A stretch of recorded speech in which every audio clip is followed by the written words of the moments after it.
Hello guys, welcome back to my YouTube channel study math 91 में। तो कैसे हैं आप लोग? उम्मीद है अच्छे होंगे। आज आपने दिवाली मनाई ली होगी। अब चलो, अब नंबर आ गया आपका। राम जी तो आ गए, अब तुमको आना है। कैसे आना है, क्या करना है, वो आप लोगों पे ऊपर डिपेंड करता है। तो तैयारी ऐसी रखो कि तुम घर आ जाओ इस बार, वो भी वर्दी में। ठीक है, तो तैयारी इतनी मजबूत करनी है इस बार।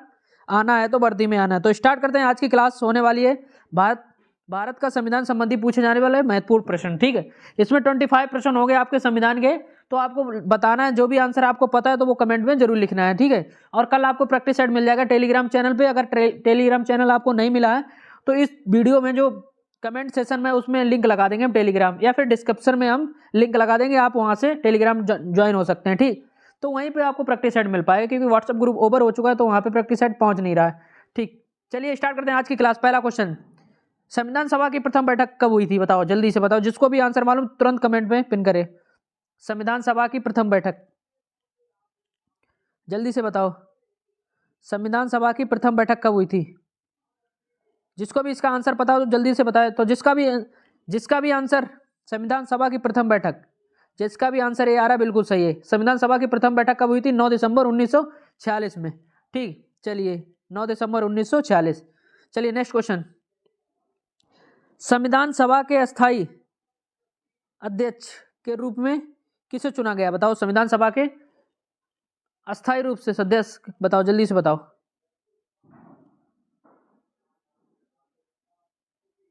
जल्दी से बताओ, संविधान सभा के अस्थायी अध्यक्ष कौन थे? जिसको भी इसका आंसर वो कमेंट में बताए। तो इसका आंसर क्या हो जाएगा? संविधान सभा के अस्थायी अध्यक्ष कौन थे? तो अस्थायी अध्यक्ष कौन थे? डॉक्टर सच्चिदानंद सिन्हा। जिसका भी आंसर बी आ रहा है बिल्कुल सही है, बी, डॉक्टर सच्चिदानंद सिन्हा। चलिए ठीक, नेक्स्ट क्वेश्चन। नेक्स्ट क्वेश्चन है, संविधान सभा के अस्थायी अध्यक्ष, सॉरी, संविधान सभा के स्थायी अध्यक्ष कौन थे? स्थायी, पहले अस्थायी पूछा गया था, अब स्थायी पूछा है। जल्दी से बताओ क्वेश्चन नंबर 3 का। जिसको भी मालूम आंसर तुरंत पिन करें, तुरंत आंसर दिया करें, और लास्ट में बताना आपके कितने सही गए 25 में से। चलिए, इसका आंसर क्या है? जिसका 3 का आंसर क्या है? संविधान सभा के स्थायी अध्यक्ष। जिसका भी आंसर सी आ रहा, 3 का बिल्कुल सही पकड़े हैं। कौन थे? डॉक्टर राजेंद्र प्रसाद। चलिए ठीक, क्वेश्चन नंबर 4 की बात करते हैं। क्वेश्चन नंबर 4 है, प्रारूप समिति के अध्यक्ष कौन थे? प्रारूप समिति के अध्यक्ष कौन थे? बताओ जल्दी से। प्रारूप समिति के अध्यक्ष, जल्दी से बताओ। प्रारूप समिति के अध्यक्ष कौन थे? प्रारूप समिति के अध्यक्ष बताओ। तो जिसका भी आंसर डी आ रहा है, 4 का डी, प्रारूप समिति के अध्यक्ष कौन थे? डॉक्टर भीमराव अम्बेडकर। ठीक है, तो क्वेश्चन नंबर 4 का ऑप्शन नंबर डी। चलिए नेक्स्ट क्वेश्चन,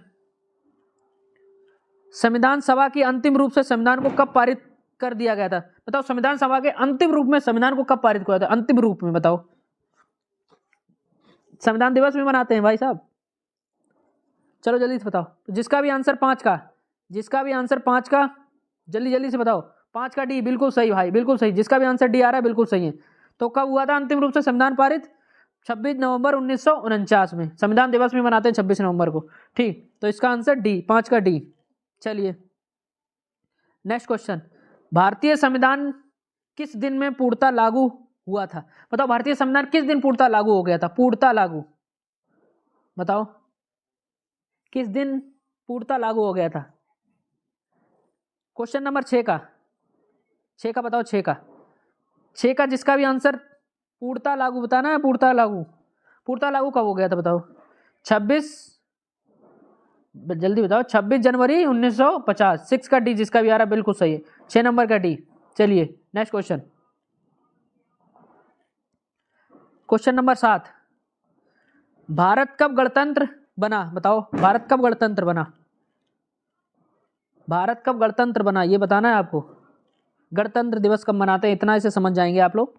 चलिए क्वेश्चन नंबर 7 का जल्दी से बताओ। 7 का गणतंत्र कब बना? जिसका भी आंसर 7 का सी आ रहा है बिल्कुल सही है भाई, 26 जनवरी 1950, बिल्कुल सही। चलिए 7 का सी। चलिए नेक्स्ट क्वेश्चन, 8 नंबर कह रहा है, भारतीय संविधान को किस भाग को उसकी आत्मा की संज्ञा दी गई? बताओ, भारतीय संविधान में किस भाग को उसकी आत्मा की संज्ञा दी गई? बताओ, आत्मा को संज्ञा किस में दी गई, किसको दी गई? बताओ क्वेश्चन नंबर 8। जिसको पता है आंसर तुरंत दे, कमेंट में पिन करें जल्दी, जिसको भी पता है। तैयारी करते रहो भाई साहब अच्छी से, बिल्कुल। ये डेली क्लास जरूर लिया करो 10 बजे वाली, इसमें आपको 25 क्वेश्चन मिलते हैं। बस सिर्फ आपको देखना होता है, ना कोई याद करने, ना कॉपी की जरूरत, ना पेन की जरूरत, बस पढ़े पढ़े लेटे लेटे भी क्लास ले लो, कोई दिक्कत नहीं है। ठीक, तो 8 का बताओ, जिसका भी ये क्लास है, देखो क्या होता है, जीएस की क्लास हमें सिर्फ देखनी होती है। जितनी भी क्लास है जीएस की हम देख लें, जीएस हमें कभी रटने से याद नहीं होगी, डेली देखने से, डेली देखेंगे क्वेश्चन रिपीट होगा तो मुझे याद हो जाएगा। ठीक, क्वेश्चन नंबर 8 का बताओ, आत्मा किसे कहा गया भाग, कौन सा? तो जिसका भी 8 का सी आ रहा है, जिसका भी आंसर बिल्कुल सही, प्रस्तावना को। ठीक है, किसको कहा गया? प्रस्तावना को। चलिए क्वेश्चन नंबर 8 का सी। अब क्वेश्चन नंबर 9 देखो, संविधान सभा ने राष्ट्रगान को कब स्वीकृत किया था? बताओ, राष्ट्रगान संविधान सभा ने कब स्वीकृत कर लिया था? बताओ जल्दी से बताओ, क्वेश्चन नंबर 9 का आंसर, क्वेश्चन नंबर 9 का जल्दी से बताओ। राष्ट्रगान की बात हो रही है तो कब किया था भाई? जिसका भी आंसर ए आ रहा है बिल्कुल सही भाई, 24 जनवरी 1950 में। कब राष्ट्रगान को अंकित किया, वो स्वीकृत कर लिया था? 24 जनवरी 1950। देखो 24 जनवरी और 26 जनवरी में बहुत कंफ्यूजन होगा तुम्हें, लेकिन 24 जनवरी 1950 राष्ट्रगान। चलिए ठीक, 9 नंबर। चलिए 10 नंबर, भारतीय नागरिक को प्राप्त मूल अधिकारों की संख्या, मूल अधिकारों की संख्या बताओ। प्राप्त मूल अधिकारों की संख्या कितनी है? देखो कितनी थी नहीं, कितनी है पूछा है, तो जल्दी से बताओ। मूल अधिकार प्रेजेंट टाइम में कितने हैं? जल्दी से बताओ। तो प्रेजेंट टाइम में जिसका भी 10 का आंसर, 10 का भी आ रहा बिल्कुल सही। प्रेजेंट टाइम में कितने हैं? 6। पहले कितने थे? 7। कौन सा हट गया? संपत्ति का अधिकार। ठीक, कहाँ पहुंचा, कैसे पहुंचा, कौन से संशोधन से हटा, वो चीजें आपको अभी क्वेश्चन में मिल जाएंगी मुझे लगता है। ठीक, जिसका भी आंसर बी आ रहा है बिल्कुल सही, बिल्कुल सही। चलिए लो, आ भी गया, 11 नंबर आ भी गया। संपत्ति के अधिकार को किस संविधान संशोधन के द्वारा हटा दिया गया? लो, अभी हम बता देते तो इसका आंसर आपको पहले ही पता लग जाता। बताओ, संपत्ति का अधिकार किस संशोधन द्वारा हटाया गया था? कौन सा संशोधन हुआ था संपत्ति का अधिकार? जल्दी से बताओ। तो कौन सा संशोधन हुआ था संपत्ति को अधिकार को हटाने के लिए, जो 7वां संपत्ति का अधिकार था? जल्दी से बताओ। 11 नंबर, 11 नंबर, जिसका भी आंसर है यार बिल्कुल सही भाई साहब। कौन से संविधान संशोधन? 44वें संवत्सर 1978। ठीक, चलिए ठीक। अब 42 का हुआ 1976। चलिए 12 नंबर, चलिए 12 नंबर, मूल अधिकार का रक्षक किसे कहा जाता है? बताओ, मूल अधिकार का रक्षक कौन है? क्वेश्चन नंबर 12, मूल अधिकार का रक्षक किसे कहते हैं? देखो, मूल अधिकार का रक्षक अगर सबसे पहले अगर एक ही ऑप्शन में ए देगा तो ए लगा दे, लेकिन इसमें दोनों दिए हैं, देख लो। तो हमें क्या लगाना है? मूल अधिकार का रक्षक तो किसे कहा जाता है? सर्वोच्च न्यायालय और उच्च न्यायालय दोनों को। ठीक है, तो 12 का जिसका भी आंसर सी आ रहा है बिल्कुल सही है, दोनों लोगों को। मूल अधिकार और वो का नाम सर्वोच्च न्यायालय उच्च न्यायालय, जिसका भी आंसर 12 का सी आ रहा है बिल्कुल सही, 12 का सी, हाँ दोनों। चलिए ठीक, क्वेश्चन नंबर 13 नंबर बताना, किस अनुच्छेद के द्वारा 6 से 14 वर्ष तक के बच्चों के लिए शिक्षा का अधिकार, एजुकेशन मतलब मूल अधिकार बना दिया गया? बताओ, शिक्षा का मूल अधिकार किस आर्टिकल में है 6 से 14 वर्ष तक के बच्चों के लिए? जल्दी से बताओ। क्वेश्चन नंबर 13 का बताओ। 13 का कौन सा है? बताओ। अनुच्छेद 21A, जिसका भी आंसर 21A, 86वें संविधान संशोधन द्वारा। ठीक है, कब हुआ था? जल्दी से बताओ, जल्दी से बताओ। 2002 में कौन सा संशोधन हुआ था? 86वां, 6 से 14 वर्ष के बच्चों के लिए संपत्ति वो का शिक्षा का अधिकार। ठीक, तो जिसका भी आंसर सी आ रहा है बिल्कुल सही, 13 का सी। चलिए नेक्स्ट क्वेश्चन क्या है? 14 नंबर क्वेश्चन,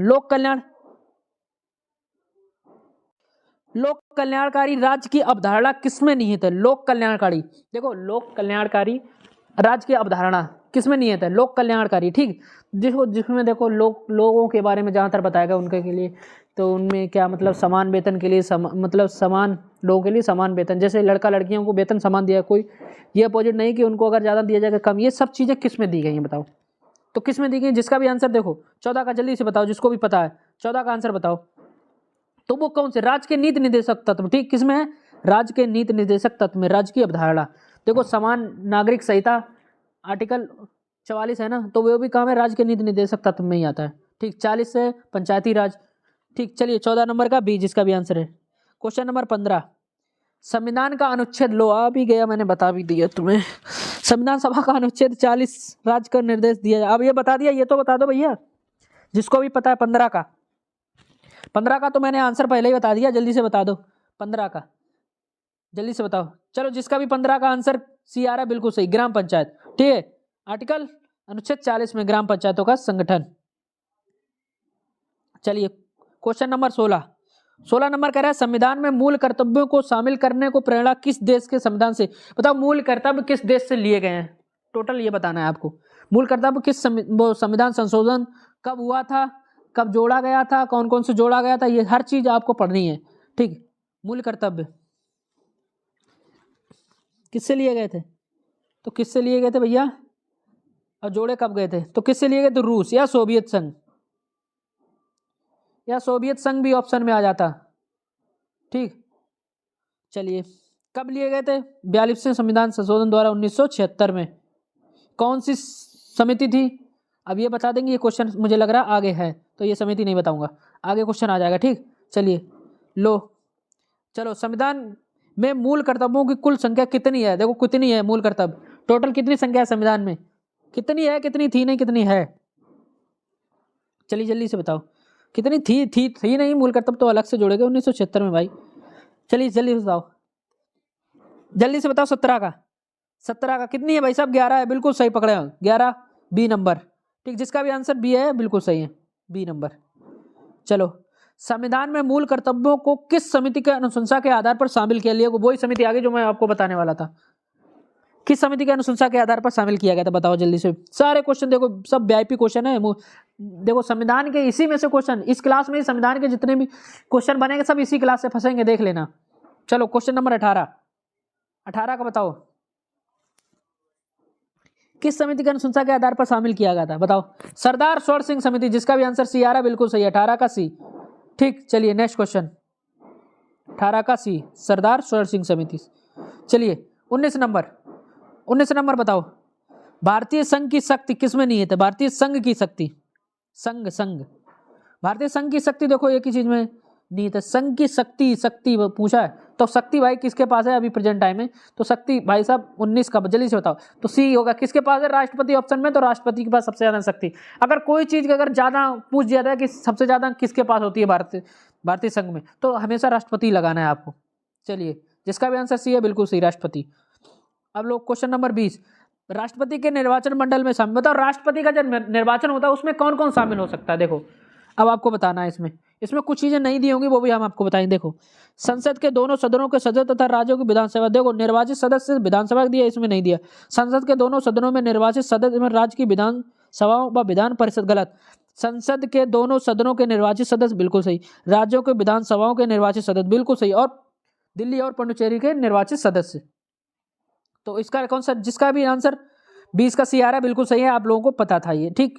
20 का सी, चलिए 20 का सी। चलिए अब 21 नंबर आ जाओ जल्दी, राष्ट्रपति के कार्यकाल की अवधि, राष्ट्रपति का कार्यकाल कितना, ये सब क्वेश्चन पूछे जाएंगे भाई साहब, पढ़ लो वरना बहुत दिक्कत हो जाएगी। तो 21 नंबर बताओ, 21 नंबर जल्दी से बताओ, 21 नंबर, राष्ट्रपति के कार्यकाल की अवधि कितनी होती है, तो 5 वर्ष, कितने वर्ष होती है, 5 वर्ष राष्ट्रपति की, ठीक। चलिए जिसका भी आंसर बी आ रहा है बिल्कुल सही है, ठीक, बी, कितने वर्ष होती है, 5 वर्ष। चलो राष्ट्रपति के पद के चुनाव के लिए कौन सी विधि, राष्ट्रपति का जब चुनाव होता है तो कौन सी विधि अपनाई जाती है, बताओ। अब इसमें देखो आपको अनुपातिक प्रतिनिधित्व, एकल संक्रमणीय, अप्रत्यक्ष मतदान, ये सभी देखो, जब भी ये सभी विधियां, लेकिन आपको ये तो मालूम है एकल संक्रमणीय ये अपनाई जाती है, अप्रत्यक्ष मतदान अपनाया जाता है। अब 2 ऑप्शन दिए, या तो ये भी है नहीं, अगर आपको ये अनुपातिक प्रतिनिधित्व नहीं मालूम होगा तो कौन सा लगाना, डी, 22 का डी। तो ये सभी अपनाए जाते हैं ये इनका चुनाव के लिए, ठीक है। जिसका भी आंसर डी आ रहा है बिल्कुल सही, हाँ डी। चलिए 23 नंबर, निर्विरोध चुने जाने वाले राष्ट्रपति, बताओ ऐसे कौन से राष्ट्रपति हैं जो निर्विरोध चुनेंगे, निर्विरोध, जल्दी बताओ। देखो निर्विरोध वहीं से आपको आंसर छुपा हुआ है, निर्विरोध तो यहीं से बता दो भाई, जिसको भी पता, अगर मैंने बता भी दिया, हिंट दे दी, चलो निर्विरोध यहीं से आंसर छुपा हुआ है, जल्दी से बताओ। तो 23 का जिसका भी आंसर बी आ रहा है, निर्विरोध नीलम संजीव रेड्डी, 23 का बी। चलिए 23 नंबर का बी। चलिए क्वेश्चन नंबर 24, राष्ट्रपति पर महाभियोग का आरोप संसद के किस सदन द्वारा लगाया जा सकता है, बताओ। महाभियोग का आरोप संसद के किस सदन द्वारा लगाया जाता है, जल्दी से बताओ। तो भैया महाभियोग लगता है तो किसी भी सदन द्वारा लगा सकता है, इसमें तो कोई वो नहीं है कि राज्यसभा ही लगाए या लोकसभा लगाए, ठीक है। 24 का सी। चलिए नेक्स्ट क्वेश्चन, 25 नंबर है, भारतीय सेनाओं के सर्वोच्च सेनापति कौन होता है, अब बताओ। सेनापति बताओ, सर्वोच्च सेना, भारतीय सेना, बताओ सेना का सर्वोच्च कौन होता है, जल्दी। अब आपको ये देखना, ऑप्शन देखना, राष्ट्रपति, प्रधानमंत्री, थल सेना, रक्षा मंत्री। सर्वोच्च पूछा है, सर्वोच्च जब भी अगर कोई चीज सर्वोच्च राष्ट्रपति ऑप्शन दिया होता है तो आंख मीच कर बस सिर्फ आपको क्या टिक करना है, राष्ट्रपति। जहां भी देश में ये सर्वोच्च है, भले कार्यकारी कोई और होता है लेकिन सर्वोच्च तो हमारे राष्ट्रपति होते हैं। ठीक, जिसका भी 25 का ए आ रहा है बिल्कुल सही, 25 का ए, 25 का ए। ठीक, चलिए तो आज की क्लास यहीं पे समाप्त होती है। आज की क्लास आप लोगों को कैसी लगी? क्वेश्चन बहुत वीआईपी थे, ये आपको क्वेश्चन पढ़ने ही पढ़ने, एक बार नहीं 2 बार क्लास को देख लेना। ये क्वेश्चन बहुत इंपॉर्टेंट क्वेश्चन लेके आए हैं। ऐसे 3-4 क्लास में आपको संविधान के जितने भी क्वेश्चन बनेंगे सब कवर करा देंगे। आप लोग परेशान है ना कि सर जीएस बताओ, जीएस कहाँ से पढ़ें, तो जीएस आपको सिर्फ इतनी भी अगर देख लोगे तब भी कम से कम 10 क्वेश्चन तो कर ही लोगे। 10 क्वेश्चन मिनिमम आराम से कर लोगे, सिर्फ संविधान से आएंगे। कुछ भी नहीं, बस 4-5 क्लास ऐसे ही मेरी देखते रहोगे तब भी। अब 10 जिसने जीएस कर लिया उसका बेड़ा पार हो गया, क्योंकि देखो 55 में से आपको 50 तो रीजनिंग में करने 50 वो हो गए। हिंदी में 37 में थे, कम से कम 35 तो करना है, तो कितने हो गए? 50 और 3 80, 85 ये हो गए। अब मैथ के कम से कम 15 में थे, मैथ के 20 आएंगे, 20 में से 10 कर लोगे, 85 10 95, इसमें 10 करके कहाँ हाई फाई पहुंच जाओगे आप। 105 क्वेश्चन में सिलेक्शन 100%, 90-95 में सिलेक्शन होना है आपको, 195 में पहुंच रहे आप, वो सिर्फ 105 में पहुंच रहे। तो देखो आपको इसी प्रकार पढ़ना है। फोकस कहाँ पे? रीजनिंग में 50 क्वेश्चन तो करना ही करना है 55 में। ठीक बच्चे, मैथ के आपको 10 करना है, 20 में से 10 तो आराम से कर लोगे, बहुत सिंपल क्वेश्चन आते हैं। प्रैक्टिस सेट आपको दे रहे हैं, सेम बिल्कुल यूपी पुलिस का पेपर है, वो बिल्कुल सेम ऐसे ही बनेगा यूपी पुलिस का पेपर जैसे हमने प्रैक्टिस सेट में आपको करा रहे हैं। आंसर की भी आपको दे रहे हैं, सोल्यूशन भी आपको देंगे कल डेली प्रैक्टिस सेट आप 12 बजे आपको लगाना है। उसके बाद आपको अपना स्कोर चेक करना है, कॉपी में लिख लेना है ABCD, पूरे पहले 150 क्वेश्चन नंबर डाल लेना है, ABCD ये सब लिख लेना है, कौन सा किसका सही है। उसके बाद मैच कराना, 3 घंटे बाद आपको आंसर की मैं दे देता हूँ। रही बात सोल्यूशन की, कल सोल्यूशन भी तुरंत आपको दे देंगे, 1-2 घंटे बाद तुरंत सोल्यूशन भी उसका मिल जाएगा। तो ठीक है, तो आज की क्लास कैसी लगी लोगों के पास शेयर करना, सब्सक्राइब करना। देखो आप लोग सब्सक्राइब नहीं करते हो, आपको मेन चीज़ है चैनल जब आप देखते हैं तो सब्सक्राइब करने में आपको कुछ जाता है यार। सब्सक्राइब, इतनी मेहनत आप लोगों के लिए वीडियो लाता हूँ तो आप सब्सक्राइब तो कर ही सकते हैं, इतना तो फर्ज बनता है आपका। तो भाई बने रहिए हमारे साथ, तैयारी जी जान से लगाओ, वर्दी इस बार पहन के आना, तो बने रहिए हमारे साथ। आज के लिए इतना ही काफ़ी। जय हिंद, जय भारत, गुड नाइट सभी को, जय श्री राम।